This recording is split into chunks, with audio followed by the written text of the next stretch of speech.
সবাই কেমন আছেন? আশা করছি ভালো আছেন। আলহামদুলিল্লাহ আমরাও ভালো আছি। এই তো সকাল সকাল গাছে পানি দিতে চলে আসলাম। 3 দিন বাসায় ছিলাম না, গাছগুলো একদম হেলে ডুলে আছে। একদম মিষ্টি মিষ্টি রোদ এসেছে, যেহেতু শীতকাল মিষ্টি রোদে কিন্তু অনেক ভালো লাগবে। আর আলহামদুলিল্লাহ বোম্বাই মরিচ গাছটা কিন্তু অনেক বড় হয়ে গেছে। এখন শুধু ফুল আসার পালা, দেখা যাক কি হয়। মরিচ তো অনেক খেয়েছি, আলহামদুলিল্লাহ আলহামদুলিল্লাহ এখনও আছে মরিচ। আর এই 3 দিন বাসায় ছিলাম না, গাছটা সব কিন্তু একদম শুকায় টুকায় গেছে, দেখতে তো পাচ্ছেন।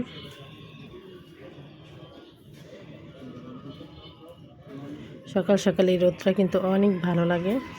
যারা শহরে আছে তারা কিন্তু রোদ দেখতে পাওয়া যায় না। গ্রাম সাইড আছে দেখি কিন্তু রোদটা দেখতে পাইতেছি, খুব ভালো লাগছে সকাল সকাল।